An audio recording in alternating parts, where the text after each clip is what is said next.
যশোরে ১০ দিনব্যাপী বিসিক উদ্যোক্তা মেলা শুরু হয়েছে। শুক্রবার বিকেলে যশোরের মুন্সি মেহেরুল্লাহ ময়দানে এই মেলার আনুষ্ঠানিক উদ্বোধন করেন বিদ্যুৎ, জ্বালানি ও খনিজ সম্পদ প্রতিমন্ত্রী অনিন্দ্য ইসলাম অমিত। এ অনুষ্ঠানে প্রতিমন্ত্রী বলেন, দেশের অর্থনীতির মূল চালিকা শক্তি হল ক্ষুদ্র উদ্যোক্তারা। আমরা যত বেশি উদ্যোক্তা তৈরি করতে পারবো, অর্থনীতি তত বেশি গতিশীল হবে। তিনি আরও বলেন, উদ্যোক্তা তৈরির ক্ষেত্রে সরকার ও বেসরকারি খাতকে একযোগে কাজ করতে হবে। অর্থনীতির মূল চালিকা শক্তি হচ্ছে কিন্তু ক্ষুদ্র উদ্যোক্তা। যত বেশি ক্ষুদ্র উদ্যোক্তা তৈরি করতে পারবো আমরা, তত অর্থনীতি গতিশীল হবে। এবং ক্ষুদ্র উদ্যোক্তা তৈরির জন্য বর্তমানে নির্বাচিত সরকারের ভূমিকা রয়েছে।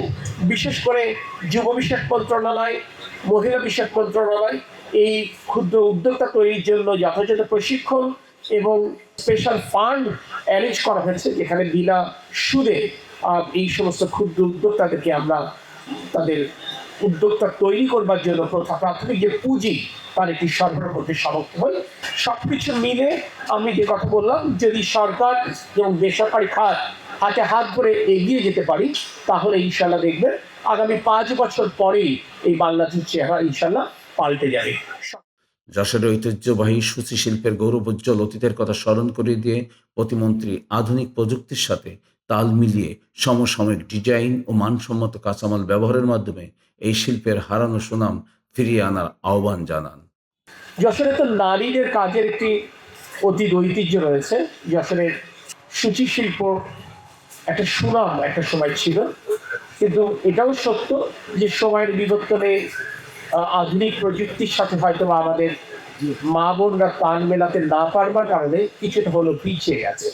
উদ্বোধনী অনুষ্ঠানে প্রতিমন্ত্রী বিসিকের উন্নয়নে তার নির্বাচনী অঙ্গীকার সমূহ পুনর্ব্যক্ত করে জানান, অগ্নিকাণ্ড থেকে সুরক্ষায় খুব দ্রুতই এখানে একটি ফায়ার ব্রিগেড সাব স্টেশন নির্মাণ করা হবে। একই সাথে বিসিক এলাকাকে সিসি ক্যামেরার আওতায় আনা এবং ড্রেনেজ ও সড়ক ব্যবস্থার উন্নয়নে কাজ চলছে। এছাড়া উদ্যোক্তাদের জ্বালানি নিরাপত্তা নিশ্চিত করতে সোলার প্যানেল সহ রিনিউয়েবল এনার্জি ব্যবহারের উপর জোর দেন তিনি। বিসিকের প্রতি বছরই আমরা দেখতাম যে অগ্নিকাণ্ডে বেশ কিছু প্রতিষ্ঠান ক্ষতিগ্রস্ত হয়, অনেক টাকার ক্ষতিগ্রস্ত হয়। তো সেখানে আমার একটা অঙ্গীকার ছিল যে আমরা যদি নির্বাচিত হতে পারি, তাহলে আমরা একটা ফায়ার ব্রিগেডের একটা সাব স্টেশন আমরা স্থাপন করবো। এই সুযোগে আমি আপনাদেরকে বলতে পারি, আপনাদের ভোটে নির্বাচিত হয়ে আসার পর প্রথম সপ্তাহে এই ব্যাপারে উদ্যোগ নিয়েছিলাম, এবং আপনারা জেনে খুশি হবেন এই ব্যাপারটা অনেক দূর এগিয়েছে। এখন আমরা জমি অধিগ্রহণ প্রক্রিয়ার মধ্যে রয়েছে। ইনশাল্লাহ দ্রুততম সময়ের মধ্যে আমি আশা করি এই প্রক্রিয়া শেষ করে মাননীয় স্বরাষ্ট্রমন্ত্রীকে দিয়ে আমি এই কাজের উদ্বোধন যশোরে বিসিকে করাতে সক্ষম।